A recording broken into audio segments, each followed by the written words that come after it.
Oh, here we go. This hangout is live and late. It's 8:35 instead of 8:30. Honestly, because I completely forgot as soon as I started doing my morning things, invoices for a company I do some stuff for on a contract, and editing. I'm creating this page for Becca Truly Stewart for the Patreon gifts surprise boxes that she makes.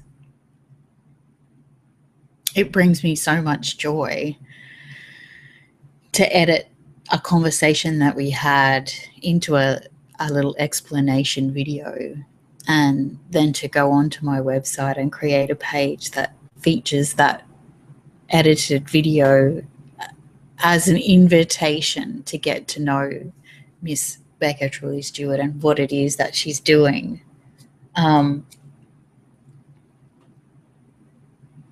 So I just do what's in front of me and get really engrossed. And then for some reason, I looked up at the clock on my computer screen and it said 8:32. And that internal clock calendar notification went, oh yeah, I've got a show on today, don't I? I've got a Oneness talking point. And funnily enough, this morning's topic is allowing. I just looked at my desk calendar. It's this great big, fabulous piece of paper that sits on my desk that tells me when money comes out, when my appointments are, just the important kind of scan over and see what's going on things. So I'm a little bit organized as far as having notifications set up. I usually get alerts that tell me this thing is starting in 10 minutes or you have a bill due in 7 days.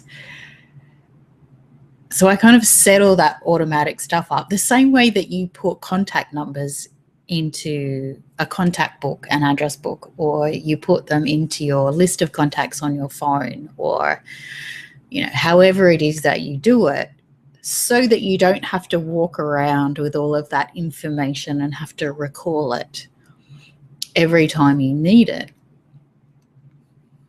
which seems to take up a lot of cognitive processing power for me. There are some things that I remember inanely, like there just doesn't seem to be any logic to why I remember those things. For the longest time, I remembered my first account number,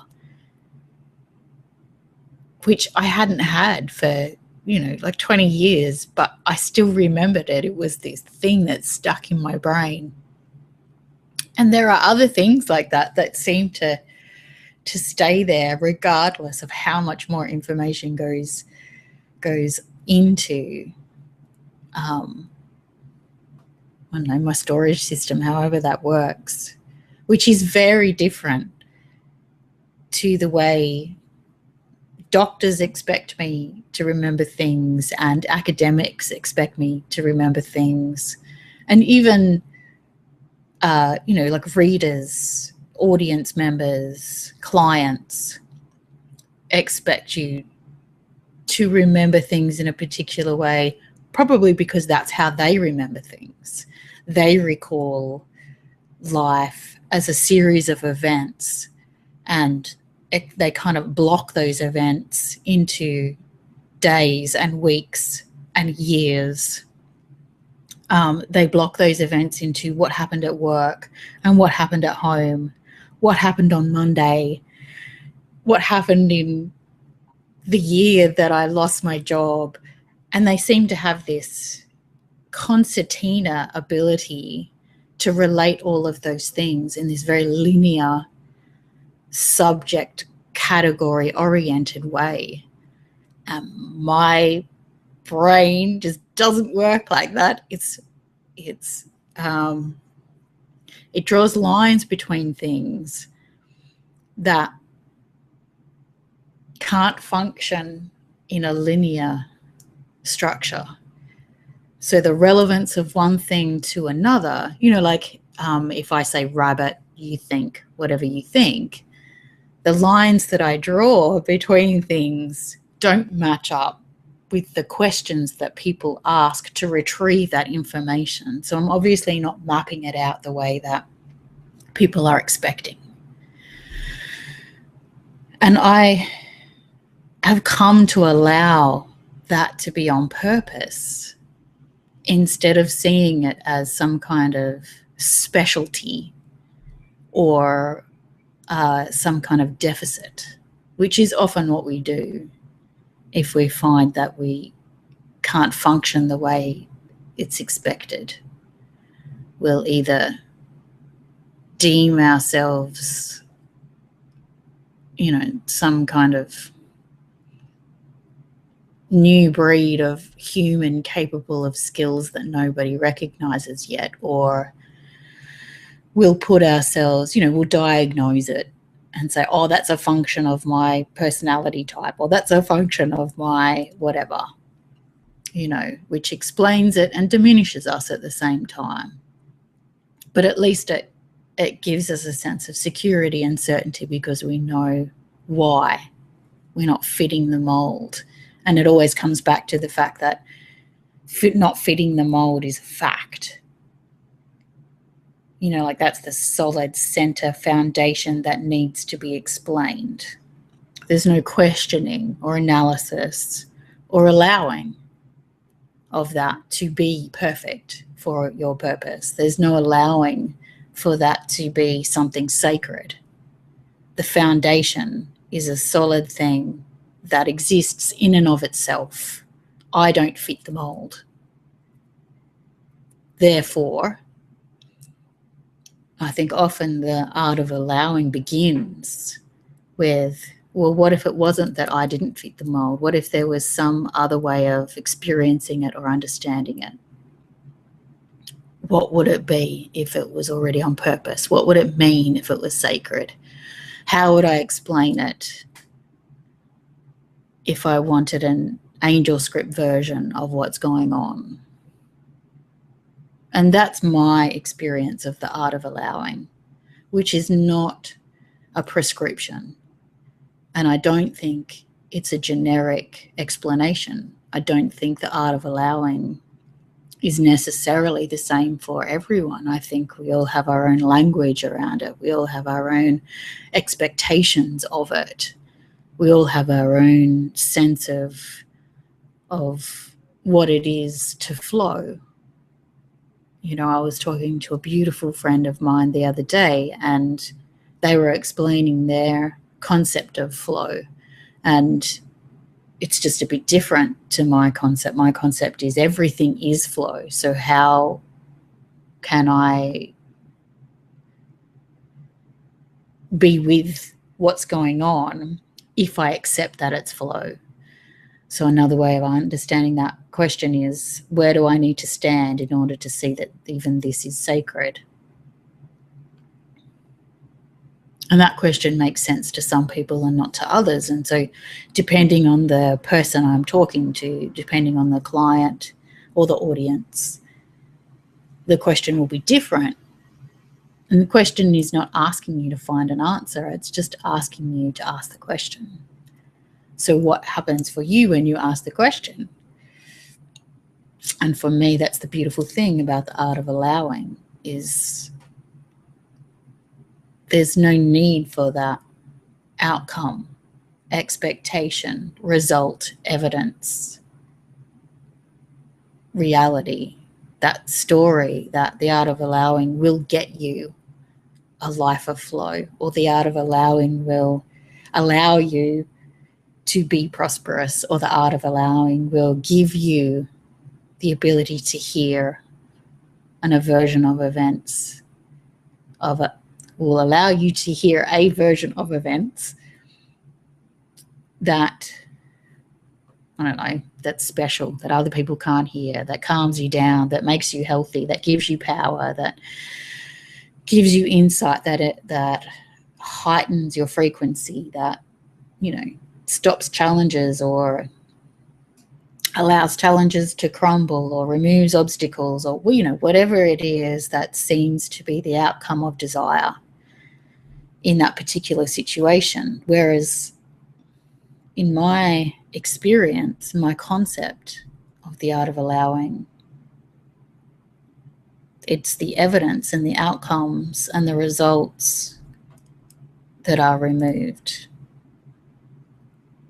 They exist in the story that other people tell and that they ask of me, that they ask me to explain of my experience, but they don't exist in my presence to this experience. They don't exist in the reality of this experience. They don't exist as a notion that I'm attached to. I came across an advertisement for a new book, a refurbished book maybe, after some stuff that I read this morning. I'm not sure that it's a new book.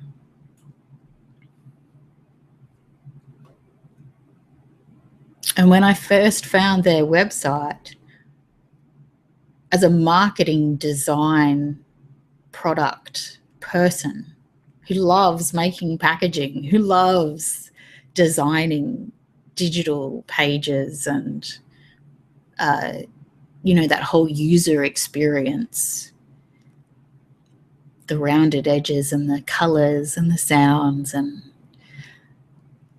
I found their site instantly gratifying. And there's no way I can replicate it because it's based on the experience of outcomes, of knowing. And that's the one thing I can't do, is know. I can't know. I can have an experience of feeling certain. I can have an experience of trusting one fact, aka story, over another as an explanation of something. That's not the same thing as knowing. It's the knowing makes it concrete. The knowing makes it a structured universe that's, made of steel, that's physical, that can be navigated. The art of allowing and not knowing is ephemeral. It allows an experience of, think about the concept of science, the cutting edge of what you can trust, studies and research and experts that know what they're talking about, which at no point in history has ever been concrete and fixed and unchanging. There's always this kind of forefront of the information that we can trust, the experts that know what they're talking about, or that are willing to do the research with the new instruments that we have and ask the relevant, pertinent questions and be, aware or conscious or open to the evidence, which must be interpreted in a particular way that's cogent, cohesive with what's going on at the moment. So you can have the same information and two people can take that same information and draw two conclusions. You can add a new instrument into that conversation, some new research gathered with that new instrument, and those two people will still have two different conclusions, two different interpretations of what that research via that new instrument adds to the conversation. So And I'm talking, you know, like the same experts in the same field who went through the same processes and universities and degrees to get to the same point in their career in the world, and they still come out with not necessarily opposing views, but different interpretations, different conclusions of what's going on.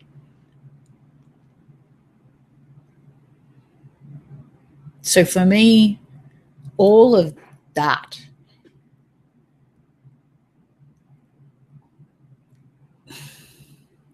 I guess it feels like evidence of allowing. It feels like evidence of the fact that we don't know, that we're in this constant state of curiosity, and we may make conclusions about the evidence that we think we have access to,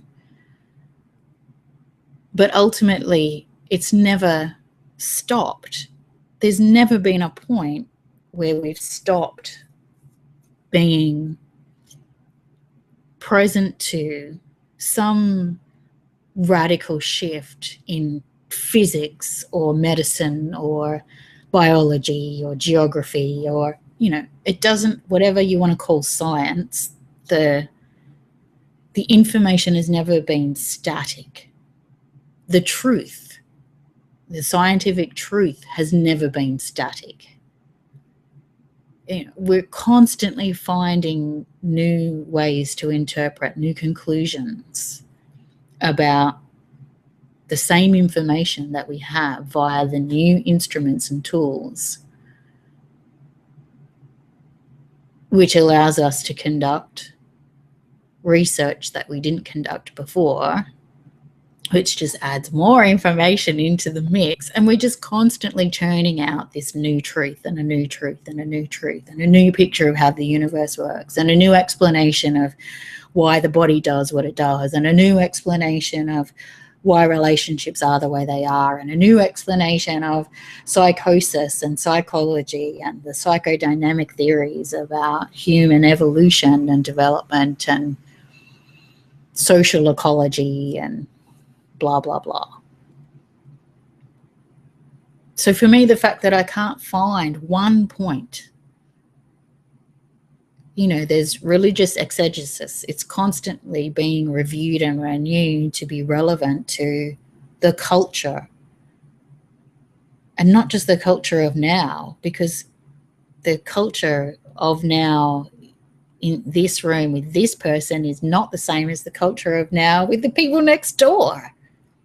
They've got a completely different perspective of what the culture of now is. And we were probably brought up in the same country, in the same education system, with the same language, you know. So it's not about creating some consistent access point, because even with those consistent access points, I'm trying not to be sexy. Let's get rid of that shoulder there. Even with the consistent access points,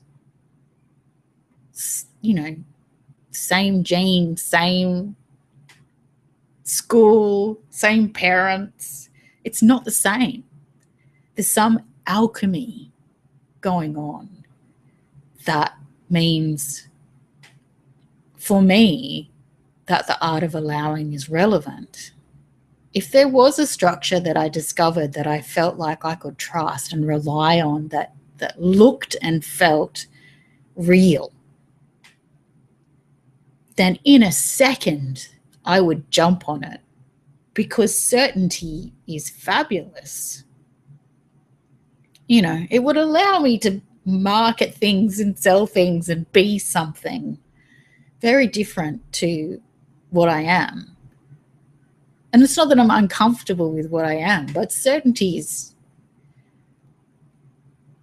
there's an appeal, you know. And I think part of my curiosity is about why it's so appealing, as much as it is an inability to attach myself to it, because I can't find evidence for it.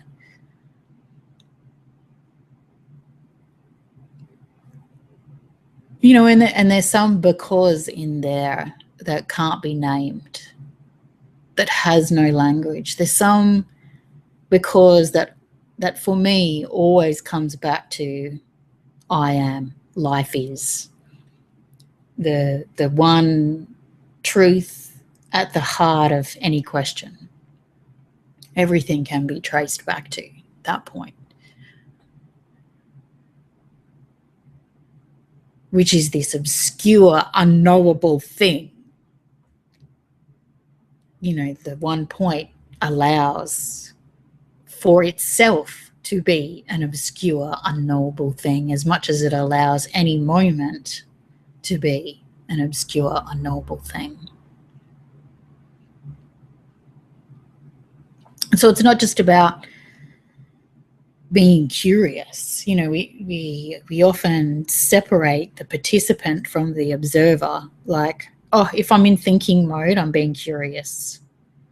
But when I'm participating, I'm having reactions. I think the concept of having a reaction requires certainty, requires separateness. In oneness, the art of allowing doesn't label it a reaction because there's no act separate from the participant. So the being and doing are one. And the art of allowing includes the being and doing of oneness. Oneness that appears to be humans, oneness that appears to be separate, oneness that appears to be humans operating in separation, believing, trusting that that's the reality that they have. Oneness that allows humans who believe themselves to be separate in a very concrete notion of how it all works. I was thinking about the other day, I'm not sure if I'm going to be able to articulate it, but I'm going to give it a go. I was thinking about oneness, excuse me, as the number 10. So there's often a story that oneness is the collective ideas of everyone who all bring a certain color or vibration to the spectrum. And when you add all those things together, they make oneness, right? My understanding of oneness doesn't work like that. We don't add everything together in order for oneness to exist. Oneness is the expression of all of those things. So in the analogy of number 10, so number 10 isn't an amalgam of all the other numbers. So you don't add 1 plus 2 plus 3 plus 4 plus 5 plus 6 plus 7 plus 8 plus 9. That doesn't equal 10. And neither is 10 an evolution from 1 to 2 to 3 to 4. You get the picture? Because 10 is also 21 minus 11, or the square root of 100 or whatever it is. Like there's no, it's not an evolution and it's not an amalgam. And it doesn't exist in a vacuum in and of itself. Oneness is what it is. I mean, it is what is for me. And like the number 10, you can see it as an evolution, or you can see it as an amalgam, or you can see it as the square root of something, or you can see it as the conclusion to some other sum. You can see it as part of an equation of physics. You can see it as the number of children in a family. You can see it as the IQ that diminishes, separates an animal from an adult human. You can see it in all those ways. But 10 is just 10. And it's going to continue to be 10 no matter how you treat it, no matter what story you tell about it. it's going to be 10. There's a function of oneness that allows all of those stories to be true, even when those stories argue with one another. Even when it's a 5-year-old who's being given a question that the teacher tells them they've gotten wrong. They've said it's 10 and the teacher says it's not. Even then, oneness is exactly where it needs to be, in that sum that child has been told is an error. There's a way of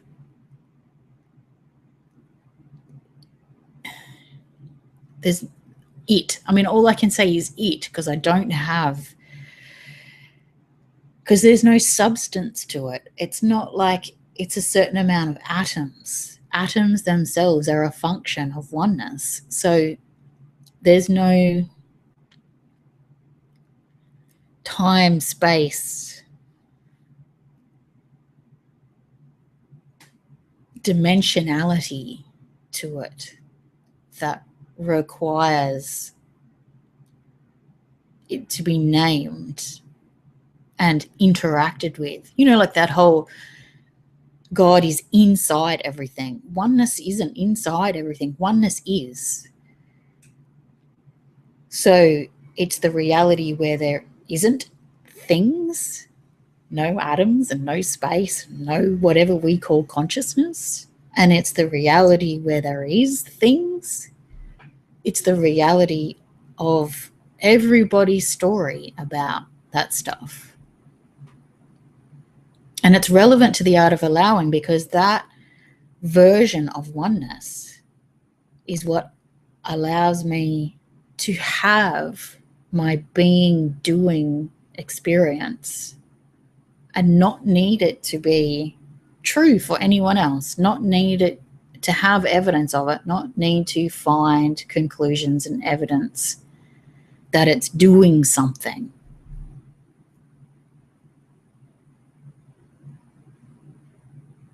I trust that 10 is 10, no matter which equation you put it in. I trust that it's there for a reason. I trust that it's always on purpose, that it's having its experience, for want of a better word, because we don't have a language for that process. Not without going into separation, which isn't part of my art of allowing, except in the stories that I allow other people to have. So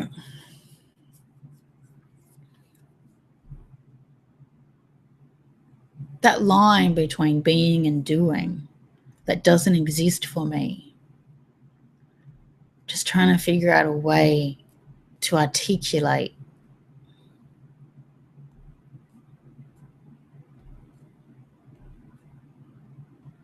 I am, full stop. I am oneness. So there's no self that ends, that's bounded, that can be known separate from other selves. There's no self that can be known separate from the whole. If you follow me to the edges, you will go all the way to oneness. You will only find oneness. So the perceived experience is important to oneness. Otherwise, it wouldn't be here in the art of allowing. So at the same time, oneness is being and doing. And as a function of oneness being and doing, I look like I have a body to people who can see bodies. And I feel like a person according to the cultural nominations of what that personhood manifests as.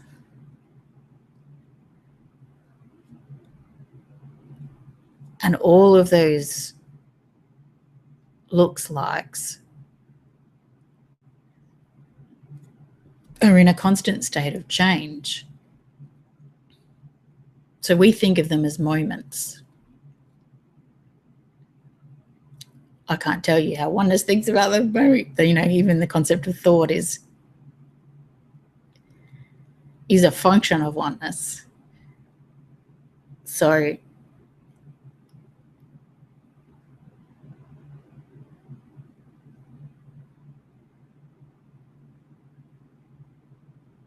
that's why I like that Richard statement, life is.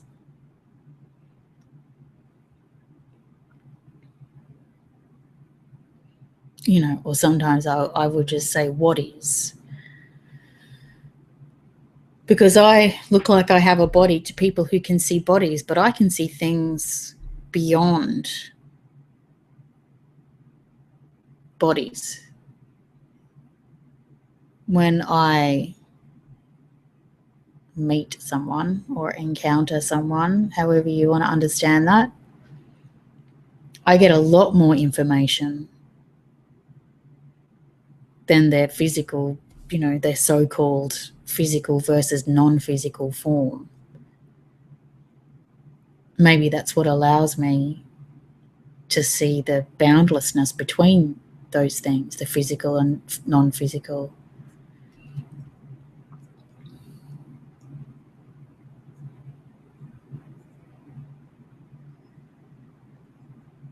Somewhere they're all tied in together. I was going to say, you know, we don't need to go into that, but somewhere it is the being and doing as one is tied into this conversation about the physical and non-physical are one. Like for me, I can't see the line between them. Even when I research in, you know, like the scientific field of physics and biology, there's no way to separate the physical from non-physical. It's this kind of arbitrary everyday experience line that we draw. But it doesn't actually exist. You can't really back it up in any scientific sense, that dividing line between physical and non-physical, which is why I've never understood the concept of metaphysics. There's nothing above physics. There's just physics. If you have metaphysics, you've created a separation. And the whole concept of oneness is that it's just one field. It's just oneness. So there's no meta anything. You know, there's no soul, there's no spirit, there's no God that can be known separate from that one field, that one spectrum. There's no higher and lower, as in good and bad, vibrations. There's no better and worse outcomes. There's no crisis and calm. There's no chaos and order separate from oneness. And so the ranking that goes on and the experience of desire and aversion,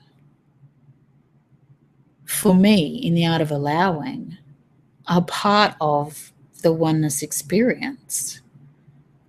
Not as a means to an end, to learn something so that we can evolve towards some different planetary experience. Simply as all that is rearranging itself in any moment.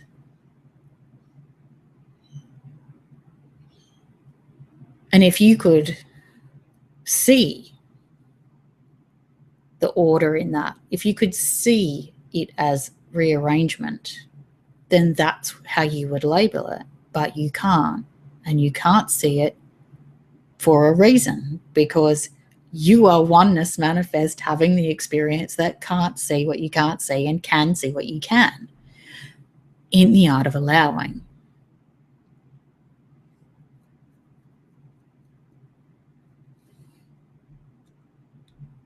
And that's where that participant observer or being and doing divide doesn't exist. which is reminds me of that will versus fate conversation. You can label it what you want, but in the art of allowing in oneness, a cosmology that sees all things as divine, as sacred, as equally valuable. I think the sacredness and the divinity kind of gets caught up in this religious conversation. But the sacredness and the divinity is really just about equal value. All of the experiences are of equal value. All of the manifestations of oneness are of equal value. They feel crappy, and they feel crappy for a reason. In oneness, in the cosmology of oneness, standing in the place where you trust that everything and everyone is oneness, then the feeling crappy is part of that.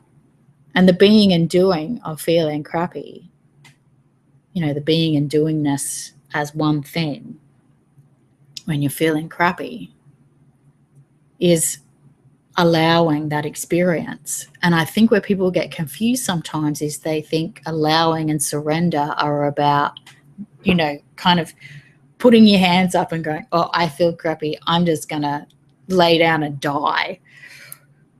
Allowing a feeling, allowing an experience to be sacred, to be equally valuable, includes all of the other stuff that's going on.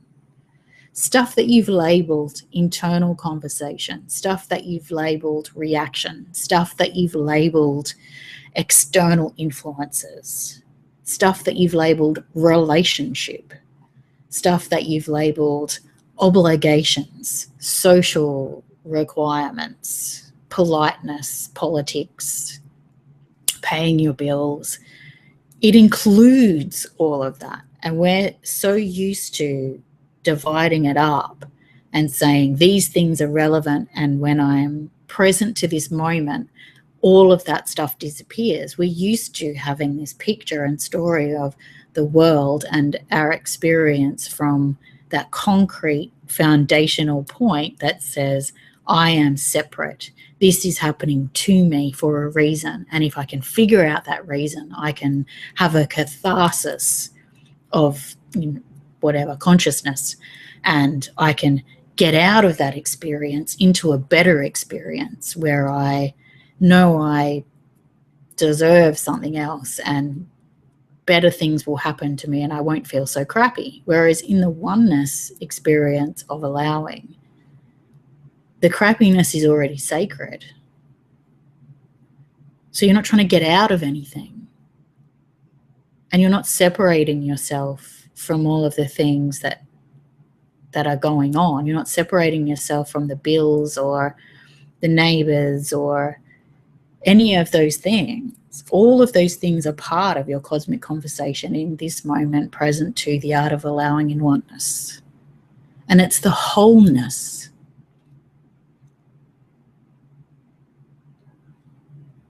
That's the real point of difference, I think.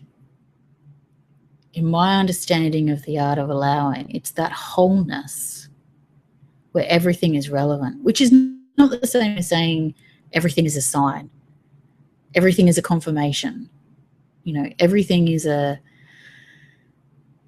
opportunity to learn. There's no learning because you're not trying to get out of it, and you always are exactly where you need to be, and the wholeness of you is already sacred. There's no parts that you need to get rid of. There's no parts that you need to celebrate more than any other part. They're all equally sacred. They're all of equal value because they're all just proponents of oneness, having an experience in the art of allowing, which is the cosmology that you are having an experience of thanks to oneness manifesting as this thing that seems like you.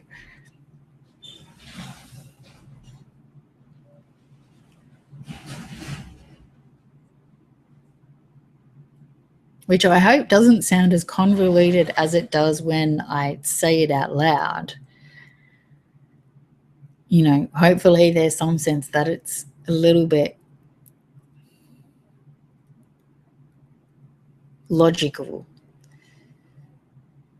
And I feel like if I could draw a picture of it, it would make more sense. And maybe that's what I need to do, is draw pictures of it. But it's very difficult to draw pictures of things that don't have form.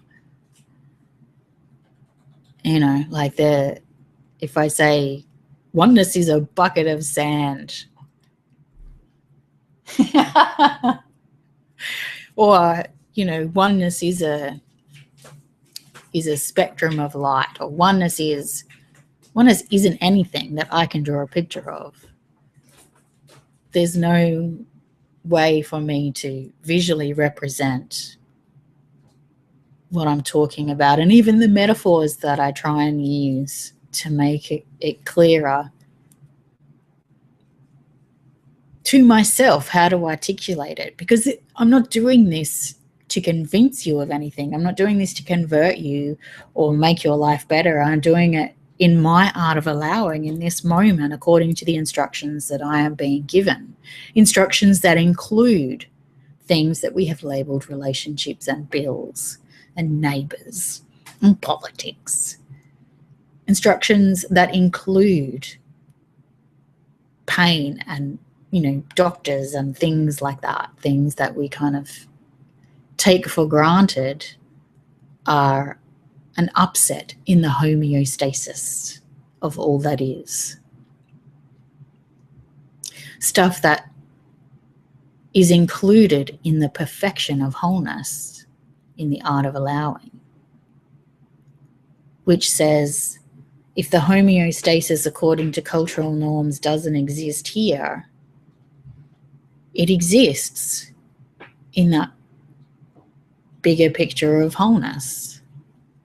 And whatever's going on here that looks like an imbalance is sacred in and of itself. Where do I need to stand in order to see the divine in this? Where do I need to stand in order to be present to the perfection of my wholeness? Which is the question I ask myself, because I exist in the state of trust.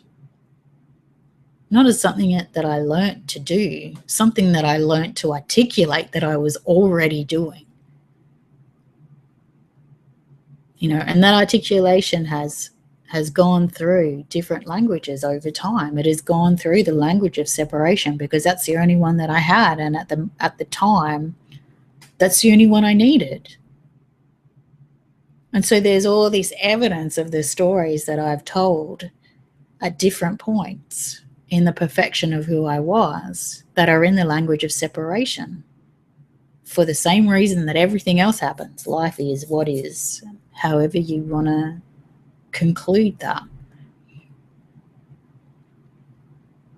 And so I don't understand it as an evolution, that I've learnt something different that I can now teach other people, who can then have another experience and get a different outcome. For me, it is just an alchemy. In this moment, say these words, have these feelings, feel this pain, meet this person, see this sparkle, know this story. And that's enough for me.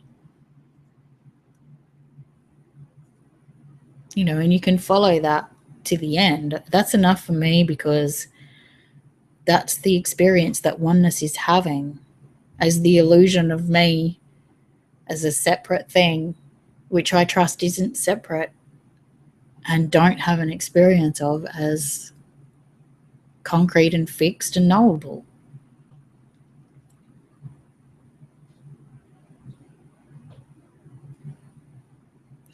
And if I was talking to you, I would say, well, what is your experience? If it isn't the art of allowing, and it isn't, or if it is, if you call it the art of allowing and it's something different, then how is it for you?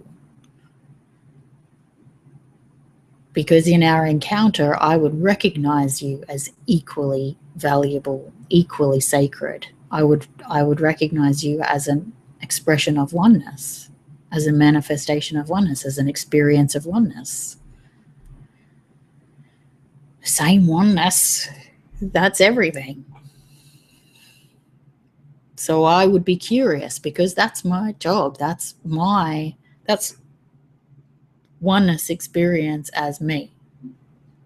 Curiosity, curious compassion, not knowing, art of allowing. That's all my-ness.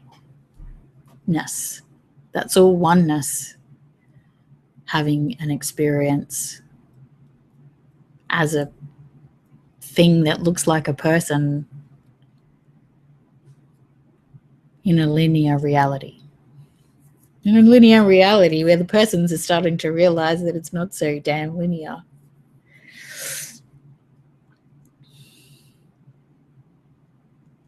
So what is your oneness experience? What is oneness experiencing through you, as you?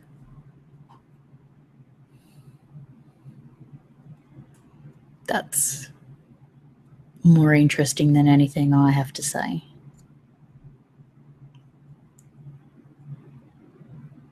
The end. And then next week, what have I got? Oh, I can't remember. Wait, I might know.